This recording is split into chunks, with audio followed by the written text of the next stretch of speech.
찬 바람이 마천루 사이를 휘젓고 지나가는 서울의 밤. 강남 한복판 더 스페이스 45층 박서준 팀장의 사무실은 한밤중임에도 대낮처럼 불이 환했다. 38세의 젊은 나이에 국내 굴지의 건축설계사무소 최연소 팀장 타이틀을 거머쥔 서준. 그의 책상은 곧 있을 국제건축축 컨퍼런스 발표 자료와 드림시티 프로젝트 수주를 위한 설계 도면들로 점령당한 지 오래였다.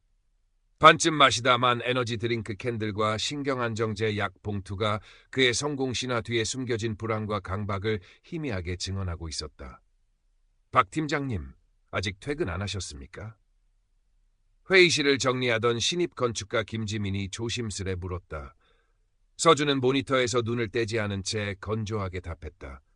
김지민 씨나 퇴근 준비하시죠. 내일 오전까지 최종 디자인 수정안 제출해야 하는 거 잊지 말고요. 사소한 실수 하나가 프로젝트 전체를 날릴 수 있다는 거 명심하고. 날카로운 말투에 지민은 작게 고개를 숙이고 사무실을 나섰다. 존경과 동시에 경외 그리고 약간의 안타까움이 뒤섞인 시선이었다. 서준은 다시 모니터 속 복잡한 선들과 숫자들에 집중했다. 성공, 더 높은 곳, 완벽함. 그것이 그의 세계를 지탱하는 유일한 기둥이었다. 어머니 오미숙 여사에게서 전화가 걸려온 것은 새벽 2시가 넘어서였다. 벨소리에 미간을 찌푸린 그는 마지못해 전화를 받았다. 예, 어머니. 아들, 목소리가 왜 그렇게 잠겼어? 또 밤새는 게냐? 몸 좀 챙겨가면서 일해라, 응? 걱정 어린 어머니의 목소리에도 서준의 반응은 냉담했다. 괜찮습니다. 중요한 시기라서요. 끊겠습니다. 일방적으로 전화를 끊은 그는 다시 일에 몰두하려 했지만 알 수 없는 공허감이 파도처럼 밀려왔다. 성공의 정점에 서 있었지만 그의 발밑은 위태로운 절벽이었다. 그의 고급 오피스텔은 값비싼 가구와 트로피들로 채워져 있었지만 온기라고는 찾아볼 수 없는 차가운 공간일 뿐이었다. 며칠 뒤 드림시티 건설 현장. 경기도 외곽 신도시의 허허벌판에 거대한 복합단지가 윤곽을 드러내고 있었다. 최종 점검을 위해 현장을 찾은 서준은 안전모를 고쳐 쓰고 날카로운 눈으로 현장 곳곳을 살폈다. 그때였다. 하늘이 갑자기 어두워지며 거센 돌풍이 불어닥쳤다. 현장 작업자들의 다급한 외침과 함께 아직 완전히 고정되지 않은 거대한 철골 구조물 일부가 모래성처럼 힘없이 기울기 시작했다. 위험해. 피해. 누군가의 절규가 터져나왔지만 서준은 피할 겨를도 없이 자신을 덮쳐오는 육중한 강철의 그림자를 보았다. 짧은 순간 그의 내리를 스친 것은 완성되지 못한 설계 도면도 컨퍼런스의 영광도 아니었다. 그저 끝없는 어둠이었다. 정신을 차렸을 때 서준은 칠흑 같은 어둠 속에 홀로 떠 있었다. 아니, 떠 있다는 표현도 정확하지 않았다. 몸에 맨 감각이 없었다. 어디가 위고 어디가 아래인지 자신이 존재하는지조차 불분명한 혼돈. 공포가 엄습하려 할 때 그의 눈앞에 스크린처럼 지난 삶의 장면들이 빠르게 펼쳐지기 시작했다. 가난했던 어린 시절, 성공을 향한 처절했던 몸부림, 밤샘과 경쟁으로 얼룩진 청춘, 중요한 프로젝트를 따내기 위해 동료를 짓밟았던 순간, 사랑하는 사람에게 상처 줬던 기억, 어머니의 눈물. 성공이라는 이름 아래 외면하고 무시했던 수많은 가치들이 날카로운 파편이 되어 그의 의식을 핥히었다. 부끄러움과 후회가 경랑처럼 밀려왔다. 이것이 내 삶의 전부였나? 이렇게 끝나버리는 건가? 절망감이 그의 존재를 삼키려 할 때 모든 장면이 일순간 멈추더니 한없이 부드럽고 따스한 빛이 그를 감싸기 시작했다. 마치 어머니의 품처럼 포근하고 안전한 느낌. 어둠은 순식간에 사라지고 그는 말로 형언할 수 없는 광위 속에 존재했다. 고통도 후회도 두려움도 없었다. 오직 완전한 평화와 충만함만이 가득했다. 몸이 풍선처럼 가벼워지며 사방으로 한없이 확장되는 듯한 감각. 더 이상 나라는 개체의 경계는 없었다. 그는 모든 것이었고 모든 것은 그 자신이었다. 푸른 포기, 밤하늘의 별, 지나가는 바람, 심지어 그를 짓눌렀던 강철 구조물까지도 그 안에서 사랑으로 연결되어 있음을 직관적으로 깨달았다. 그토록 경멸했던 보이지 않는 가치들, 사랑, 연민, 용서, 감사, 이야말로 우주를 관통하는 가장 강력한 에너지임을 알 수 있었다.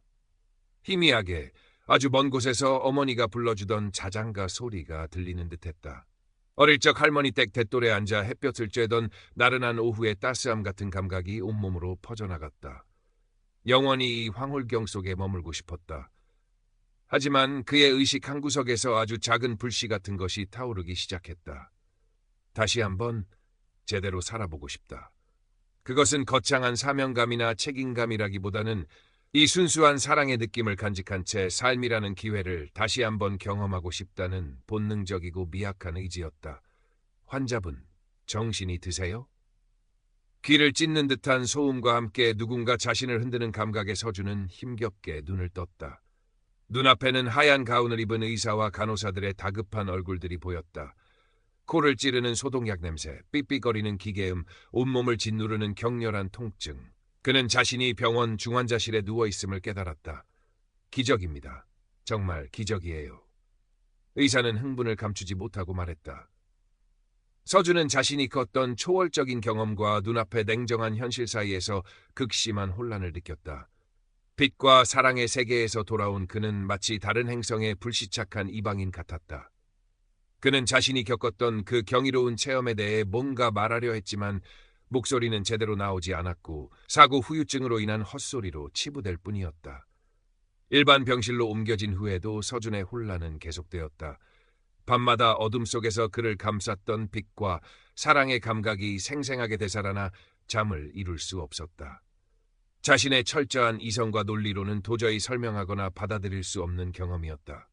그는 마치 미친 사람처럼 임사체험, 사후세계, 영혼에 관한 책과 인터넷 자료들을 닥치는 대로 찾아 읽었다. 하지만 어떤 것도 그의 체험을 명쾌하게 설명해주지 못했고 오히려 더 큰 혼란만 가중시킬 뿐이었다. 환각이었을까? 아니면 뇌가 만들어낸 일시적인 착각? 그렇게 부정하려 할수록 체험 중 느꼈던 압도적인 평화와 사랑의 감각은 더욱 선명하게 그의 영혼에 각인되었다. 퇴원 후 서준은 자신이 살던 세상이 이전과는 완전히 다르게 보이기 시작했음을 깨달았다. 강남의 화려한 스카이라인과 명품으로 치장된 쇼윈도들은 더 이상 그의 마음을 끌지 못했다. 오히려 아파트 베란다 창가의 작은 화분에 아무렇게나 피어난 이름 모를 들꽃 한 송이에서 깊은 위안과 아름다움을 느꼈다. 어머니에게 먼저 전화를 걸었다. 예전처럼 용건만 간단히 말하는 대신 어머니의 안부를 묻고 날씨 이야기를 나누었다. 서툴고 어색했지만 수화기 넘어 어머니의 떨리는 목소리에서 진심이 전달되는 것을 느낄 수 있었다. 그래 아들, 고맙다. 정말 고맙다. 어머니는 몇 번이고 같은 말을 되풀이하며 눈물 짓는 듯했다. 회사에 복귀한 서준은 예전처럼 일에 몰두하기 어려웠다. 동료들의 경쟁적인 대화, 상사의 실적 압박, 밤샘 근무가 일상인 회사 분위기가 숨막히게 느껴졌다. 그의 변화를 가장 먼저 감지한 것은 후배 김지민이었다. 팀장님, 안색이 안 좋으세요. 혹시 무슨 일 있으신가요? 예전 같으면 사적인 질문이라며 쏘아붙였을 서준이었지만 그는 지민의 진심 어린 걱정에 잠시 망설이다가 입을 열었다. 자신이 겪었던 사고와 그 이후의 혼란스러운 감정들을 두서없이 털어놓았다. 임사체험에 대한 직접적인 언급은 피했지만 산과 죽음, 그리고 자신이 추구해왔던 가치들에 대한 깊은 회의감을 드러냈다. 지민은 그의 말을 다 이해하지는 못했지만 섣부른 위로나 조언 대신 조용히 그의 이야기에 귀 기울여 주었다. 그것만으로도 서준은 큰 위안을 받았다. 하지만 세상은 서준의 내면적 변화를 기다려주지 않았다. 더 스페이스의 명운이 걸린 대규모 친환경 스마트시티 프로젝트의 최종 프레젠테이션이 코앞으로 다가왔다. 팀의 총책임자인 서준은 엄청난 중압감에 시달렸다. 과거에 그라면 기술적 완벽함, 혁신적인 디자인, 압도적인 스케일로 경쟁사들을 제압할 전략을 세웠을 것이다. 그러나 지금의 그는 그런 것들이 공허하게 느껴졌다. 중요한 프로젝트 회의에서 서준은 이전과는 전혀 다른 의견을 제시했다. 우리가 지어야 할 것은 단순한 건물이 아닙니다. 그 안에서 살아갈 사람들의 삶, 그리고 그들을 둘러싼 자연과의 조화가 우선되어야 합니다. 수익성이나 기술 과시보다는 지속 가능하고 인간적인 가치를 담는 건축을 고민해야 합니다. 회의실은 순간 찬물을 끼얹은 듯 조용해졌다. 동료들은 당황한 표정을 감추지 못했고 임원 중 한 명은 노골적으로 불쾌감을 드러냈다. 박 팀장, 지금 제정신인가? 우리가 자선사업하는 줄 아나? 사고 후유증이 아직 심각한 모양인데 이번 프로젝트는 다른 사람에게 맡기는 게 좋겠어. 역시 이해받을 수 없는 건가? 서준은 씁쓸함을 느꼈지만 동시에 자신의 내면에서 더 이상 과거의 방식으로 돌아갈 수 없다는 강한 확신이 고개를 들었다. 밤늦게까지 사무실에 남아 프레젠테이션 자료를 수정하는 서준의 눈빛은 고뇌로 가득했다. 그 모든 것은 환상이었을 뿐이야. 현실은 냉혹해. 예전처럼 이기는 법을 아는 박서준으로 돌아가야 해 라는 내면의 목소리와 아니, 그건 분명한 실제였어. 사랑과 연결, 그것이 전부야. 이제는 다르게 살아야 해 라는 또 다른 목소리가 그의 안에서 치열하게 싸우고 있었다. 그는 책상 서랍 깊숙한 곳에서 구겨진 약 봉투를 꺼냈다. 신경 안정제였다. 약을 입에 털어 넣으려는 순간 창밖으로 쏟아지는 부드러운 달빛이 그의 손등 위로 내려앉았다. 임사체험 중 그를 감쌌던 그 빛과 닮아 있었다. 서준은 약을 내려놓고 한참 동안 달빛을 응시했다. 그리고 마침내 결심한 듯 기존의 화려하고 공격적인 프레젠테이션 자료를 모두 삭제하기 시작했다. 프레젠테이션 당일 국내외 유수의 건설사들과 투자자들이 모인 컨퍼런스 홀은 뜨거운 열기로 가득했다. 서준의 차례가 되자 장내는 잠시 술렁였다. 사고 이후 그의 행보에 대한 여러 소문 때문이었다. 단상에 선 서준은 준비된 원고 대신 잠시 눈을 감고 깊은 숨을 내쉬었다. 그리고 천천히 입을 열었다. 안녕하십니까. 더스페이스 박서준입니다. 그의 목소리는 떨렸지만 눈빛은 이상하리만치 차분하고 확신에 차 있었다. 오늘 저는 여러분께 단순히 기술적으로 뛰어나고 미학적으로 아름다운 건물을 제안하지 않겠습니다. 저는 그보다 더 근원적인 이야기를 하고자 합니다. 그는 자신이 겪었던 사고를 간접적으로 언급하며 삶의 유한함과 인간 존재의 본질에 대해 느꼈던 바를 담담하게 이야기했다. 그리고 그 깨달음이 어떻게 자신의 건축 철학을 바꾸었는지 설명하기 시작했다. 건축은 이 벽돌과 콘크리트 틀을 쌓아 올리는 행위가 아닙니다. 건축은 생명입니다. 그 안에서 살아 숨쉴 사람들의 영혼을 담는 그릇이며 그들이 서로 연결되고 자연과 교감하며 살아갈 수 있도록 돕는 매개체여야 합니다. 화려한 CD 영상이나 빼곡한 데이터 대신 그의 프레젠테이션 화면에는 자연과 어우러진 소박한 건축물들, 햇살 아래 웃고 있는 사람들, 공동체의 따뜻한 풍경들이 펼쳐졌다. 우리가 제안하는 스마트시티는 최첨단 기술의 경연장이 아닙니다. 기술은 도구일 뿐, 가장 중요한 것은 그 기술이 어떻게 인간의 삶을 풍요롭게 하고 공동체를 회복시키며 지구 환경과 지속 가능한 관계를 맺을 수 있도록 하는가입니다. 우리는 더 이상 차가운 콘크리트 안에 우리 자신을 가두는 건물을 지어서는 안 됩니다. 우리는 서로 연결되고 자연과 교감하며 영혼이 숨 쉴 수 있는 공간을 만들어야 합니다. 그의 발표는 파격 그 자체였다. 정중은 술렁였고 몇몇 심사위원들은 당혹감과 깊은 흥미가 교차하는 복잡한 표정을 지었다. 더 스페이스의 임원들은 얼굴이 하얗게 질렸지만 객석 한쪽에서 지켜보던 김지민의 눈에는 존경과 감동의 빛이 어렸다. 서준의 눈빛에서 이전에는 결코 볼 수 없었던 진정성과 내면의 평화가 느껴졌기 때문이었다. 발표를 마친 서준은 결과에 대한 초조함이나 두려움보다는 자신의 모든 진심을 다 쏟아냈다는 깊은 해방감과 평온함을 느꼈다.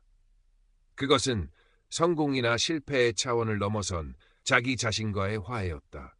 몇 주 후 프로젝트 수주 결과가 발표되었다. 예상대로 더 스페이스는 수주에 실패했다. 하지만 뜻밖에도 프레젠테이션에 참석했던 한 중소규모의 사회적 기업과 지방자치단체로부터 연락이 왔다. 서준의 철학에 깊이 공감하며 작은 규모지만 함께 의미 있는 프로젝트를 진행해보고 싶다는 제안이었다. 서준은 미련 없이 더 스페이스에 사직서를 제출했다. 그의 결정에 많은 이들이 의아해했지만 그는 그 어느 때보다 홀가분하고 행복해 보였다. 어머니 오미숙 여사는 아들의 결정을 처음에는 걱정했지만 예전보다 훨씬 편안하고 따뜻해진 아들의 모습에 말없이 그를 지지해 주었다. 서준은 서울 생활을 정리하고 어머니가 계신 고향 근처의 작은 도시로 내려갔다. 그리고 김지민과 함께 공감건축연구소 숨이라는 이름의 작은 스튜디오를 열었다. 그들은 더 이상 마천루를 꿈꾸지 않았다.